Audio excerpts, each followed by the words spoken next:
আসসালামু আলাইকুম। আমি মুক্তা ঢাকা থেকে বলছি। জীবনের ডায়েরি ইউটিউব চ্যানেলে আপনাদেরকে আরও একবার স্বাগত জানাই। দূরে এবং কাছে, দেশ এবং দেশের বাহিরে যে যেখান থেকে আমার ভিডিওটি দেখা শুরু করেছেন সবাইকে জানাই অসংখ্য অসংখ্য ধন্যবাদ।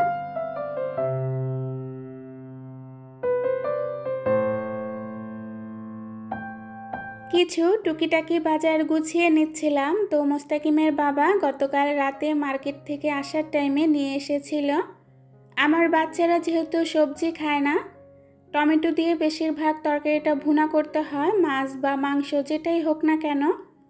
তো মোস্তাকিমের বাবা সেজন্য এখানে 2 কেজি 2.5 কেজির মতো টমেটো নিয়ে এসেছে, আর কিছু সবজি নিয়ে এসেছে। তো মোস্তাকিমের বাবার যখন সবজি খেতে ইচ্ছে করে তখনই কিন্তু মাঝে সাঝে সবজি নিয়ে আসে।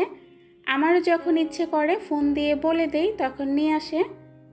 তো এখানে পুঁইশাকের বিচিগুলো দেখছেন, এই বিচিগুলো কিন্তু বাজারে কিনতে পাওয়া যায়, আর পুঁইশাকের বিচি কিন্তু আমার কাছে বেশ ভালো লাগে। মোস্তাকিমের বাবার যখনই চোখে পড়ে উনি কিন্তু নিয়ে আসেন। তো কিছু সিম নিয়ে এসেছে, কিছু কাঁচামরিচ আর কিছু শুকনো খাবার বলতে পাউরুটি আর হচ্ছে কলা। তো এখানে আমি সব কিছু গুছিয়ে নিচ্ছিলাম। গুছিয়ে নিয়ে তারপরে কিন্তু রান্নাঘরে রান্না করতে যাব। মোস্তাকিম যেহেতু নাই, সোহানা স্কুলে, আমি কিন্তু বাসায় একদম একা। মোস্তাকিমের বাবাও কিন্তু মার্কেটে চলে গিয়েছেন।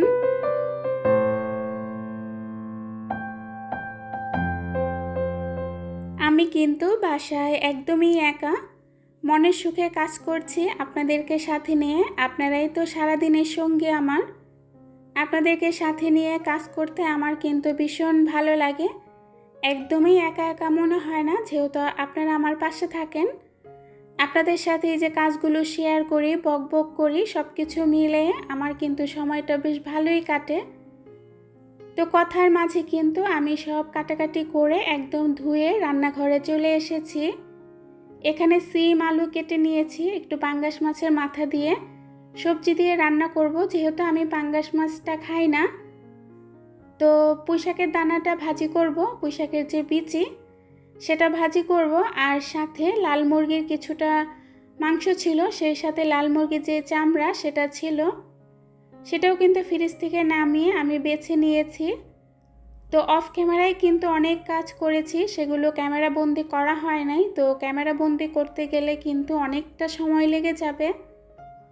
রান্না করতে কিন্তু বেশিক্ষণ লাগে না, কিন্তু রান্না করার যে প্রসেসটা, যে আয়োজনটা, সেটা করতে কিন্তু অনেকটা সময় লেগে যায়। তো যাই হোক, আমি কিন্তু শুরুতে পুঁইশাকের বিচিটা ভাজিটা বসিয়ে দিলাম। এখানে কিছু আলু কুচি কিন্তু দিয়েছি, তো কাঁচামরিচ দিয়ে পেঁয়াজ দিয়ে তারপরে কিন্তু ভাজিটা বসিয়ে দিলাম। যদিও অনেকে শুকনো মরিচ দেয়, তবে আমি শুকনো মরিচটা দিলাম না, আমি কিছু কাঁচামরিচ দিয়ে ভাজিটা বসিয়ে দিয়েছি।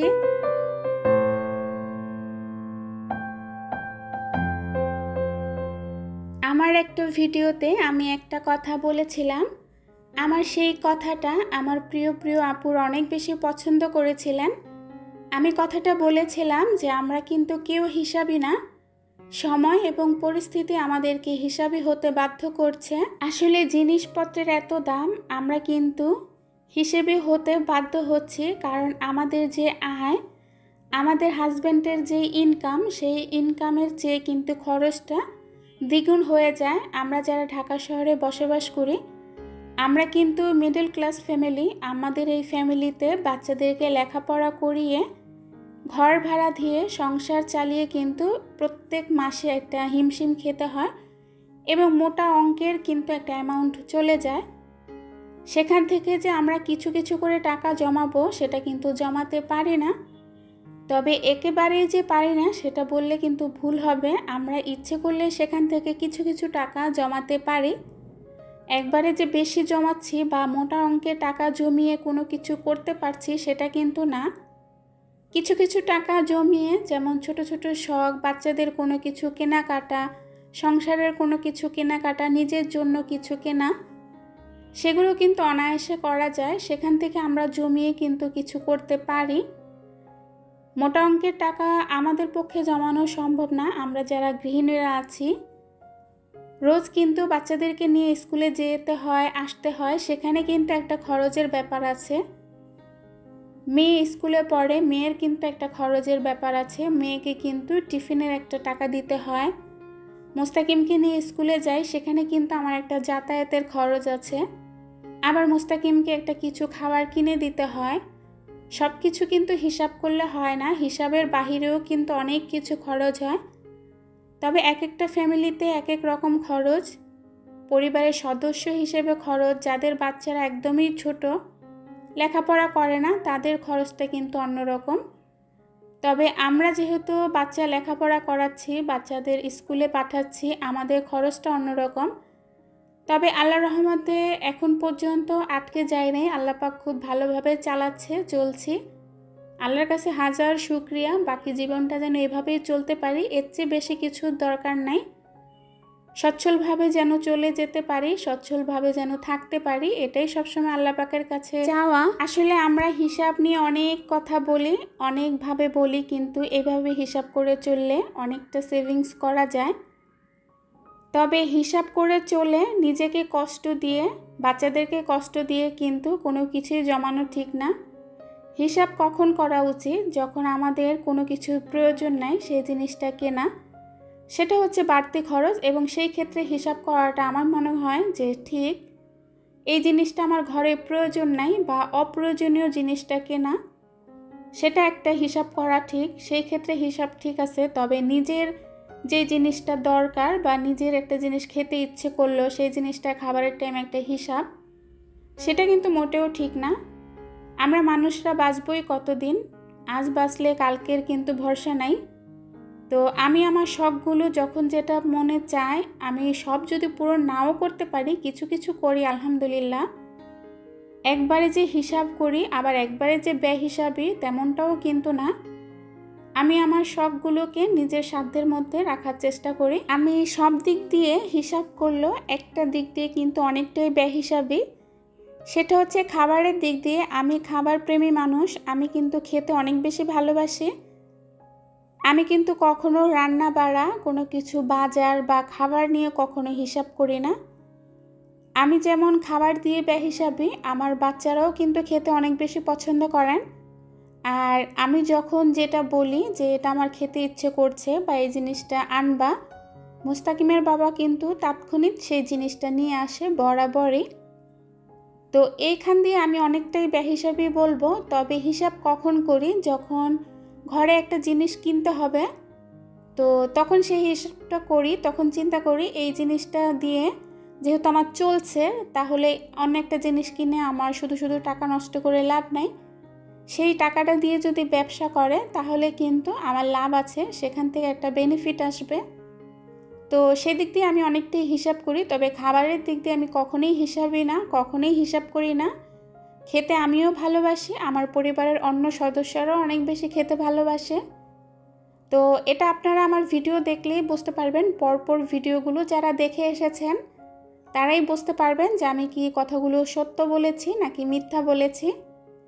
তো যাই হোক, এখানে কিন্তু পাঙ্গাস মাছের মাথা, 2টা মাথা ছিল।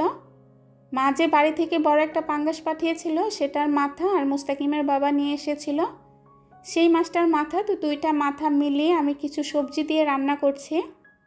মুস্তাকিমের বাবা আর হচ্ছে সোহানা খাবে, আমি তো পাঙ্গাস মাছ একদমই খাই না। এই যে প্রতিদিন আমরা কত ছোটাছুটি করছি, কিসের জন্য? শুধু এই খাবারের জন্য, এই পেটকে শান্তি রাখার জন্য। সেই খাবারে যদি আমরা কষ্ট করি, তাহলে ছোটাছুটি করে লাভ কি? তো আমার কথাগুলো আপনারা কেউ খারাপভাবে নেবেন না। আমি কিন্তু আমার ব্যক্তিগত মতামত আপনাদেরকে জানালাম, আপনাদের সাথে শেয়ার করলাম, এইটুকুই। সবার মতামত যে এক হবে, সবার মতের মিল যে এক হবে, এটা কিন্তু একদমই না।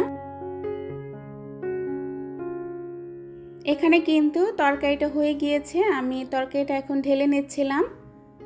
তো যেহেতু মাছের মাথা একটু কাঁটাযুক্ত, তো সেজন্য তরকারিটা ঢালতে একটু কষ্টই হলো। তো যাই হোক, তরকারিটা ঢালার পর চুলাটা ভালো করে মুছে নিব। এই ফাঁকে কিন্তু আমি রান্নার ফাঁকে যে থালাবাটিগুলো জমেছিল, তো রান্নার মধ্যে সেই থালাবাটিগুলো আমি ধুয়ে ফেলেছি। আমার যেহেতু নিচে বেসিংয়ে বসে ধুতে হয়, তো আমি রান্নার ফাঁকেই ধুয়ে ফেলি। তো রান্না শেষ করে তারপরে রান্নাঘরটা মুছি। দেখা যায় রান্নার মধ্যে যদি মুছি তাহলে আবার নোংরা হয়ে যায়, তো আবারও মুছতে হয়। তো এত ঝামেলা করার দরকার কি, রান্না শেষ করেই রান্নাঘরটা সবসময় মুছি।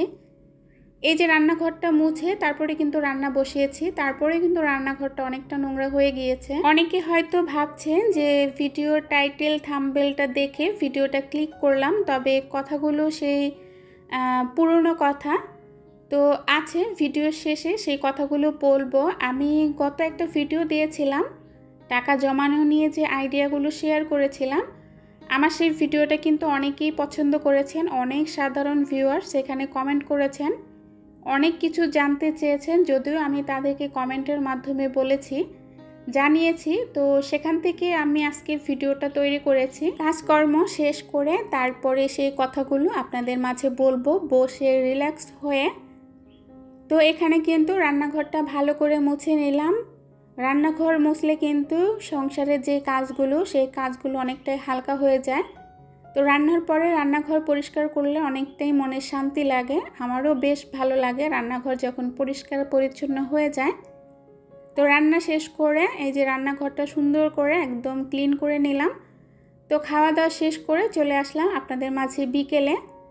তো যারা আমাকে প্রশ্ন করেছিলেন, অনেকে জানতে চেয়েছিলেন সাধারণ ভিউয়ার্স, যে আপু আপনি খুব সুন্দর বুদ্ধিমতী, আপনি এই যে টাকাগুলো জমানোর আইডিয়া দিয়েছেন, অনেকে বলেছেন আমরা সেইভাবে ফলো করে টাকা জমাই। আবার অনেকে বলেছেন যে আপু আমার হাজব্যান্ড তো আমাকে কোনো হাত খরচই দেয় না, আমার হাতে কোনো টাকাও দেয় না, তাহলে আমি কিভাবে জমাবো। তো সেই আপুকে আমি মজা করে একটা কমেন্ট করেছিলাম যে আপু তুমি তোমার হাজব্যান্ডের পকেট মেরে তারপরে টাকাগুলো জমাবে। যদিও সেটা হাস্যকর আর সেটা মজা করে কমেন্ট করা, এটা কখনোই করা উচিত না। হাজব্যান্ডের পকেট মারা কিন্তু একদমই উচিত না। তবে উচিত না হলেও কিন্তু আমি মাঝে মধ্যে মারি, যেটা সত্যি কথা। তো যাই হোক, এটা কখনোই ঠিক না। চেয়ে নেওয়া ভালো, বলে নেওয়া ভালো, পকেট মারা কিন্তু একদমই ভালো না। তো এই টাকাগুলো কিন্তু জমানো আমি একাই জমাই নাই, এখানে কিন্তু মোস্তাকিমের বাবাও জমিয়েছে। ওই যে বলেছিলাম যে আমরা একটা সমিতি ধরেছিলাম, সেখান থেকে এই টাকাগুলো পেয়েছি।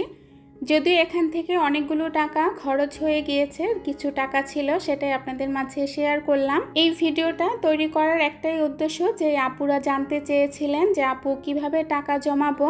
আপু ইচ্ছে করলে হাত খরচের টাকা থেকে কিছু কিছু টাকা জমানো যায়, তবে আপু একজন স্ত্রীর কখনো এতগুলো টাকা জমানো সম্ভব না যদি হাজবেন্ডের সম্মিলিত প্রচেষ্টা না থাকে।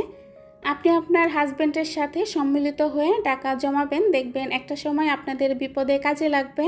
যাই হোক, ভিডিও শেষে চলে এসেছি। সবাই ভালো থাকবেন, সুস্থ থাকবেন, নিরাপদে থাকবেন। আল্লাহ হাফেজ।